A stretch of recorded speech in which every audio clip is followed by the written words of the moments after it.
अब आगे देखते हैं friends. John comes from a family, अर्थात जॉन ऐसे परिवार से बिलोंग करता है where heart disease has occurred often, जहाँ दिल की बीमारी अक्सर होती है। सो स्टैटिक्स से इसलिए आंकड़े कहते हैं that I am going to give him trouble too, कि मैं भी उसे मुसीबत देने वाला हूँ।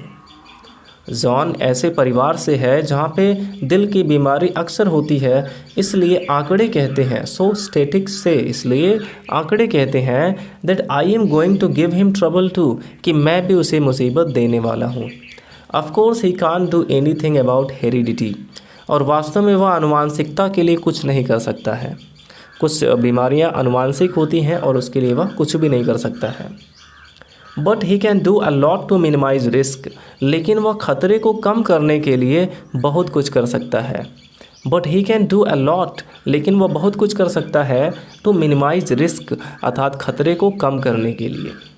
अब इसके आगे फ्रेंड्स, अपने हार्ट को मजबूत रखने के लिए अर्थात हार्ट डिजीज़ से बचने के लिए यहाँ पे लेखक ने हमें कुछ उपाय बताए हैं कि हम किस प्रकार हार्ट अटैक से बच सकते हैं या फिर हम अपने ब्लड प्रेशर को नॉर्मल रख सकते हैं। Let's start with overweight. चलिए अधिक वजन से शुरू करते हैं। John jokes about his middle age spread, अर्थात जॉन अपने आधे उम्र में फैल जाने पर अर्थात मोटे हो जाने पर जोक यानी मजाक करता है।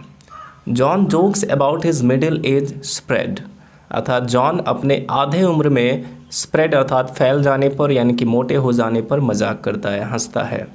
But it's no laughing matter, लेकिन यह कोई हंसने की बात नहीं है।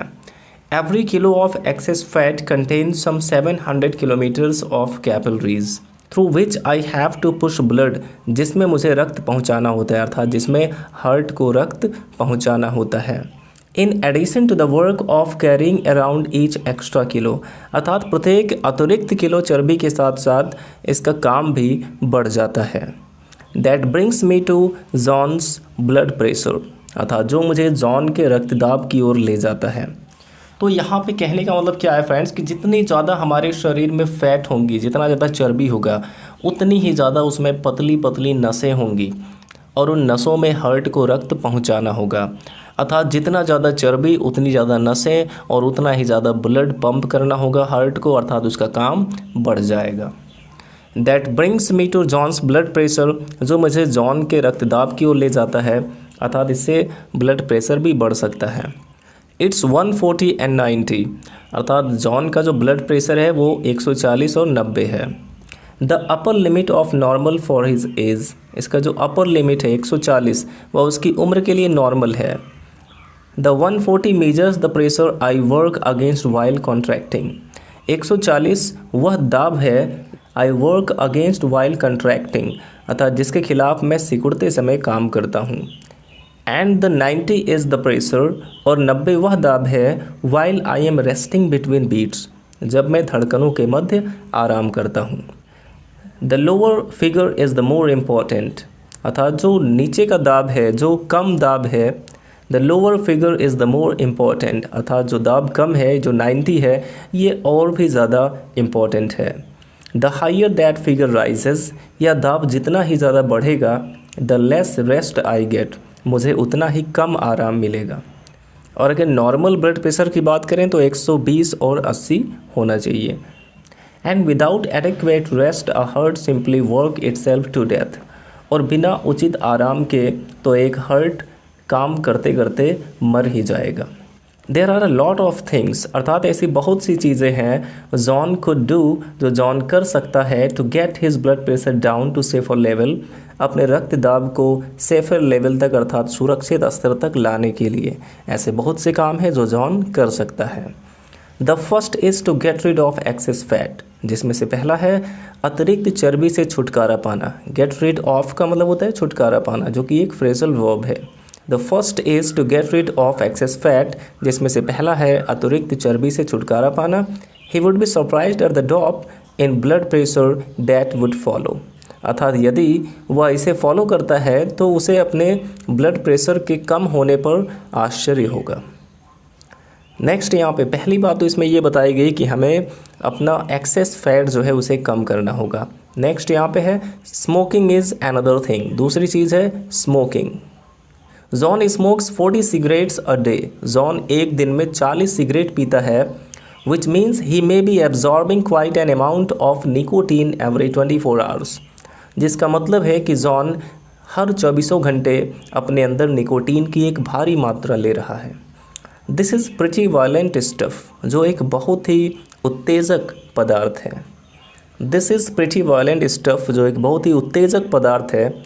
इट कॉन्स्ट्रिक्ट्स आर्टरीज, या धमनियों को सिकोड़ देता है, particularly in the hands and feet, और विशेष रूप से हाथ और पैर की धमनी को सिकोड़ देता है। Which raises the pressure against which I must work, जो उस दाब को बढ़ा देता है, रेजेस का मतलब बढ़ा देता है, द प्रेशर उस दाब को, against which I must work, जिसके खिलाफ मुझे काम करना होता है। जाहिर सी बात है कि जब हमारी नसें सिकुड़ जाएंगी अर्थात पतली हो जाएंगी तो हार्ट को उसमें रक्त पहुंचाने के लिए ज़्यादा प्रेशर लगाना होगा। It also stimulates me so that I beat more rapidly, और यह मुझे उत्तेजित भी करता है ताकि मैं और तेज़ी से धड़कूँ, अर्थात यह हार्ट को और उत्तेजित भी करता है। A cigarette increases my beat from normal 72 into 80s, अर्थात एक सिगरेट मेरी धड़कन को 72 प्रति मिनट से बढ़ाकर 80 प्रति मिनट कर देता है। John tells himself that it is too late to give up smoking, और जॉन अपने आप से कहता है कि अब इतनी देर हो चुकी है कि वह स्मोकिंग नहीं छोड़ सकता है। That the damage is done, और यह भी कहता है कि जो नुकसान होना था वो हो चुका है। But if he could get rid of constant nicotine stimulation, लेकिन यदि वह लगातार निकोटीन की यह मात्रा लेना बंद कर दे, things would be easier for me, तो मेरा काम और आसान हो जाएगा। John could help me in other ways too, अर्थात जॉन मेरी अन्य तरीक़ों से भी मदद कर सकता है। He is competitive ambitious the successful businessman type, अर्थात वह एक स्पर्धापूर्ण और महत्वाकांक्षी और एक सफल बिजनेसमैन है। He doesn't realize that his constant fretting continually stimulates his adrenal glands to produce more adrenaline and non-adrenaline. He doesn't realize, उसे यह मालूम नहीं है, उसे यह पता नहीं है, that his constant fretting, कि उसकी लगातार की चिंताएं, continually stimulates his adrenal glands, लगातार उसके एड्रेनल ग्लैंड को अर्थात एड्रेनल ग्रंथि को स्टिमुलेट्स करता है, उत्तेजित करता है, to produce more adrenaline and noradrenaline, अर्थात और अधिक एड्रेनलिन और नॉन एड्रेनलिन स्रावित करने के लिए उत्तेजित करती है उसकी लगातार की चिंताएं। This has the same result as nicotine, और इसका वही परिणाम होता है जो निकोटीन का होता है, अर्थात यदि हम लगातार चिंता करते हैं तो भी हमारे लिए बहुत ही ज़्यादा, हमारे हार्ट के लिए वो नुकसानदायक है। निकोटीन जैसा ही असर रहता है उसका। टाइटेंड आर्टरीज, इससे भी धमनियाँ सिकुड़ जाती हैं। हाई ब्लड प्रेशर, और रक्तदाब बढ़ जाता है। A faster pace for me, और हार्ट की गति भी बढ़ जाती है। द पॉइंट इज़ दिस, तथ्य यह है, if John relaxes I relax, कि यदि जॉन रिलैक्स करता है, जॉन आराम करता है, तो मैं भी आराम करता हूँ। An occasional nap would help, occasional का मतलब है कभी कभार, नैप का मतलब झपकी लेना, अर्थात थोड़ी नींद लेना, अर्थात कभी कभार अगर वो सो जाता है तो इससे भी मुझे मदद मिल जाती है। And he might try some light reading instead of that stuff he brings home from the office, अर्थात वो जो काम अपने ऑफिस से घर लाता है उसके बजाय अगर वो कम पढ़ने वाले काम लाए तो उसके लिए अच्छा होगा। नेक्स्ट यहाँ पे बताया गया एक्सरसाइज इज़ अनदर थिंग, अर्थात यहाँ पे अगली चीज़ है एक्सरसाइज, व्यायाम। John is one of those weekend athletes, अर्थात जॉन उन साप्ताहिक खिलाड़ियों में से है who take it in big doses, जो ज़्यादा मात्रा में खेलते हैं। He still likes that rushing up to the net bit in tennis, अर्थात उसे टेनिस खेलना बहुत ही अधिक पसंद है। But when he does this, लेकिन जब वो ऐसा करता है, my normal work load is increased by 5, तो मेरा जो काम है वो 5 गुना बढ़ जाता है, अर्थात जब वो ज़्यादा मात्रा में खेल लेता है तो हार्ट का काम 5 गुना बढ़ जाता है। What John should be doing is taking regular mild exercise, John को जो करना चाहिए वह नियमित रूप से हल्का व्यायाम करना चाहिए। अ वॉक ऑफ 1 किलोमीटर और 2 a day वुड हेल्प, अर्थात यदि वह दिन में 1 किलोमीटर या फिर 2 किलोमीटर पैदल चलता है तो इससे भी उसे मदद मिलेगी। Climbing a couple of flights of stairs to his office would not hurt either.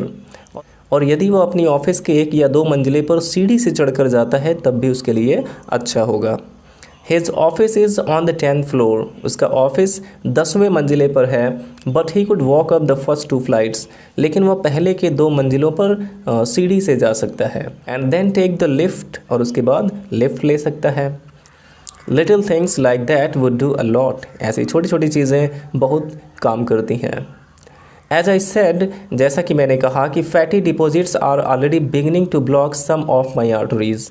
कि जो चर्बी का जमाव है वो पहले से ही मेरी कुछ धमनियों को बंद करने लगा है।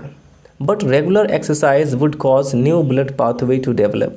लेकिन अगर वह नियमित रूप से व्यायाम करता है तो ब्लड के लिए दूसरे रास्ते भी बन सकते हैं।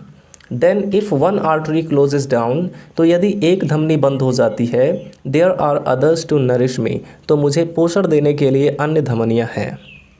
फाइनली देयर इज़ डाइट, और ये अंतिम चीज़ यहाँ पे बताया गया डाइट यानी कि आहार। I am not asking John to become a diet fanatic. मैं जॉन से ये नहीं कह रहा हूँ कि वह आहार का बिल्कुल कट्टर हो जाए। All the same fat seem to play some important role in building up those blockage forming in my arteries.